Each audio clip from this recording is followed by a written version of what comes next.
The dorm was shaking. Someone had dragged two giant speakers into the common room, the bass rattling the cheap ceiling tiles. Half the floor had crammed inside, red solo cups in hand, everyone yelling over music that was way too loud for a Wednesday night. I wasn't even supposed to be there. I was the type who studied on weekends, not partied midweek. But my roommate begged me to come, said I needed to live a little. So, I ended up wedged against a wall, nursing a flat soda, trying not to look like the most awkward guy in the room. And then he walked in, tall, broad-shouldered, wearing a backwards cap and that effortless grin that made people notice. The kind of guy who belonged at these things, athlete, popular, confident. Totally out of my league. Except, he noticed me. Through the noise, the crowd, he locked eyes. Just for a second, but it was enough to make my stomach flip. Later, I slipped outside for air. The music was muffled now, the night air cool against my skin. That's when I heard footsteps. Escaping too? It was him. I laughed nervously.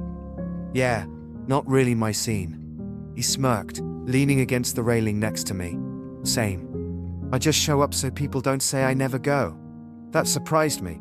He didn't seem like the type who had to prove anything. But as we talked, I realized there was way more to him. He joked about how exhausting it was to always be the fun guy, how sometimes he just wanted to chill without people expecting him to perform. We talked for what felt like hours, though it couldn't have been more than 20 minutes. About classes, music, how both of us secretly hated the cafeteria food but kept eating in any way. And then came the pause.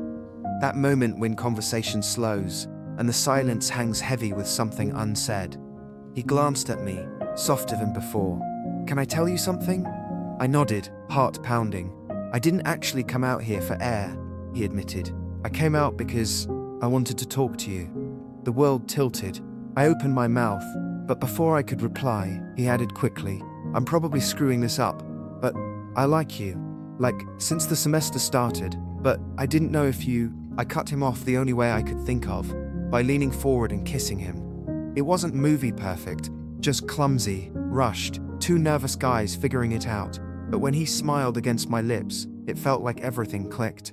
We slipped back inside later, acting like nothing had happened, though I'm pretty sure my grin gave it away.